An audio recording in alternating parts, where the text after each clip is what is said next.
మాజీ CM YS Jagan మీద ముఖ్యమంత్రి వెటకారం రంగరించి మరీ చేసిన కామెంట్స్ జనాల్లో నవ్వులు పుట్టించాయి.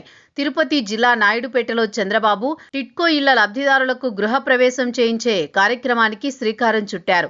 ఈ సందర్భంగా జరిగిన బహిరంగ సభలో బాబు మాట్లాడుతూ జగన్ మీద పరోక్ష వ్యాఖ్యలు చేశారు. జగన్ గురించి జనాలకు వివరించే క్రమంలో ఆయన వేసిన సెటైర్లు సభలో నవ్వులు పూయించాయి.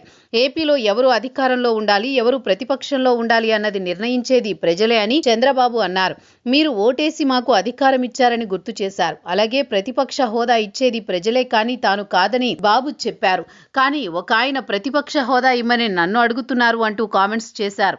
అయితే విషయం ఏమిటన్నది ఆయనకు అర్థం కావడం లేదని బాబు అన్నారు. నిజానికి ప్రజలు ఓటు వేయకపోతే ఎవరూ ఎమ్మెల్యే కూడా కాలేరన్నది తెలుసుకోవాలని వైసీపీ నేతలకు సూచించారు. ఇక రాజకీయాల్లో ఉన్న వ్యక్తులు వీలైనంత వరకు ప్రజలకు మేలు చేయాలని బాబు సూచించారు. అంతే తప్ప రాష్ట్రాన్ని విధ్వంసం చేయకూడదని అన్నారు. అలాంటి వారిని ప్రజలు కూడా దూరం పెట్టాల్సిన అవసరం ఉందని చెప్పారు. 2028 నాటికి తన రాజకీయ జీవితానికి 50 ఏళ్లు పూర్తవుతున్నాయని బాబు చెప్పారు. ఇప్పటిదాకా తన మీద ఎలాంటి ఆరోపణలు లేవని అన్నారు. అయితే తనలాంటి వారి మీద అనేక విధాలుగా కేసులు పెట్టి జైల్లో పెట్టారని బాబు అన్నారు. సామాన్యుల పరిస్థితి ఏంటిక అన్నది కూడా అంత ఆలోచన చేయాలని అన్నారు.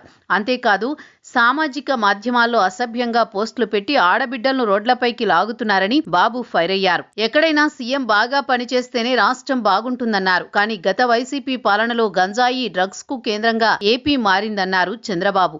అలాగే ఇప్పటి వరకు గత పాలకులు 3 ముక్కలాటతో రాజధానిని ముక్కలు చేశారని బాబు నిందించారు. అందుకే అమరావతికి చట్టబద్ధత కల్పించేలా కేంద్రాన్ని కోరుతూ అసెంబ్లీలో తీర్మానం చేశామని చెప్పారు.